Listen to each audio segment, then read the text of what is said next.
Perkenalkan, nama saya Muhammad Junanda Alfian Yusuf dengan NIM 240401040004. Nah, di sini saya akan menjawab pertanyaan UAS Filsafat Kewarganegaraan. Nah, langsung saja pada pertanyaan yang pertama adalah apa yang dimaksud dengan warga negara kompeten menurut Haryat Moko? Nah, menurut Haryat Moko, warga negara kompeten adalah individu yang tidak hanya paham terhadap hak dan kewajibannya, tetapi juga mampu berpikir kritis, aktif dalam kehidupan demokrasi, dan memiliki tanggung jawab moral serta sosial. Warga negara seperti ini sadar akan perannya dalam menjaga keadilan sosial dan mampu menilai serta mengoreksi kebijakan yang tidak berpihak pada kepentingan umum. Dan yang nomor 2 adalah mengapa warga negara kompeten menjadi subjek penting dalam pelaksanaan konstitusi negara. Karena warga negara yang kompeten berperan sebagai pengawas jalannya konstitusi, tidak hanya sebagai penerima kebijakan. Mereka dapat memastikan bahwa kekuasaan tidak disalahgunakan dan demokrasi berjalan dengan sehat. Mereka juga menjadi pondasi utama dalam membangun budaya hukum dan partisipasi politik. Tanpa warga yang kompeten, konstitusi hanya menjadi teks tanpa makna yang bisa diabaikan oleh penguasa. Nah, selanjutnya adalah menyebutkan dua perbedaan antara good citizen dan good man dalam konteks filsafat kewarganegaraan. Nah, good citizen adalah warga negara yang taat hukum dan menjalankan peran sosial politiknya sesuai dengan aturan negara. Contohnya adalah orang yang membayar pajak tepat waktu dan ikut pemilu. Dan good man adalah pribadi yang hidup berdasarkan nilai moral dan etika universal.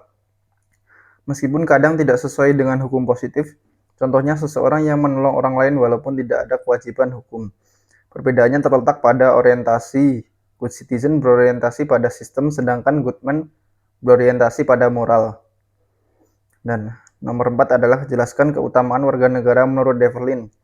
Menurut Develin, keutamaan warga negara mencakup keberanian, keadilan, tanggung jawab, serta kesetiaan terhadap negara. Seorang warga negara yang utama adalah mereka yang tidak hanya taat hukum, tetapi juga memiliki rasa keadilan dan keberanian menyuarakan kebenaran demi kebaikan bersama. Ia juga menekankan pentingnya kesadaran moral dalam menjalankan peran kewarganegaraan. Dan yang nomor 5 adalah apa saja yang menjadi syarat atau kriteria agar negara mampu mewujudkan kewarganegaraan terbaik di dunia atau the best citizenship in the world. Beberapa syarat pentingnya adalah yang pertama adalah pendidikan kewarganegaraan yang kritis dan berkelanjutan.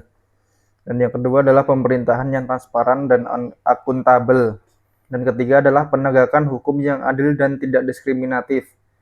Yang keempat, ruang partisipasi publik yang terbuka.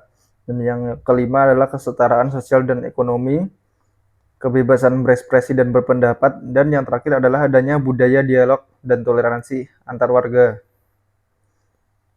Nah, lanjut ke pertanyaan selanjutnya, nomor 6. Menurut Anda, mampukah Indonesia menjadi negara yang menjadikan warga negaranya menjadi the best citizen di dunia? Beri argumen. Menurut saya, Indonesia memiliki potensi untuk mencetak warga negara terbaik di dunia, terutama karena nilai-nilai Pancasila yang luhur. Namun tantangannya besar. Masalah korupsi, ketimpangan sosial, dan rendahnya pendidikan kritis masih menjadi penghalang.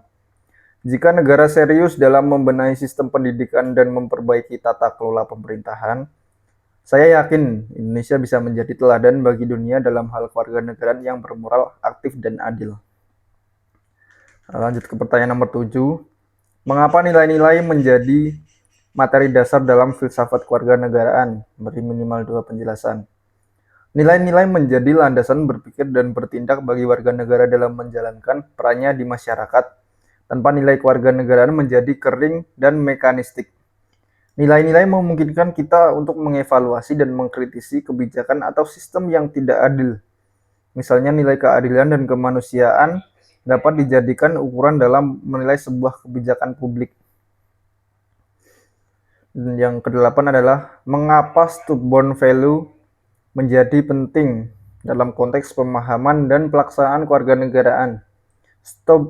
Stubborn value atau nilai-nilai yang teguh dibutuhkan karena menjadi kompas moral yang tidak goyah, meskipun ada tekanan kekuasaan atau mayoritas. Nilai-nilai seperti ini kejujuran, keadilan, dan kemanusiaan harus tetap dijaga agar warga negara tidak mudah terpengaruh oleh propaganda atau sistem yang tidak adil. Nilai-nilai ini melindungi integritas warga negara sebagai manusia merdeka. Yang kesembilan adalah berilah pendapat Anda terkait sila ketuhanan yang Maha Esa yang kerap dimengerti, berupaya memperoleh kesucian dengan melaksanakan sila tersebut.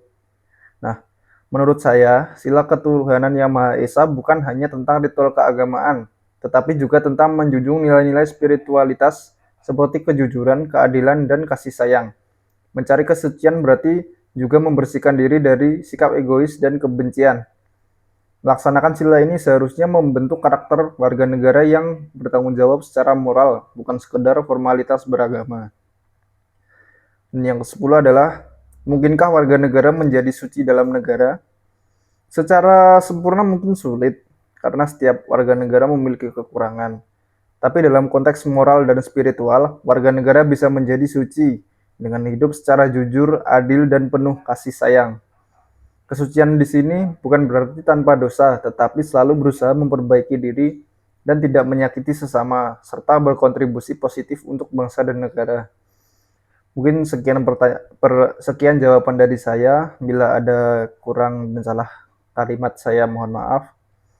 Sekian, terima kasih.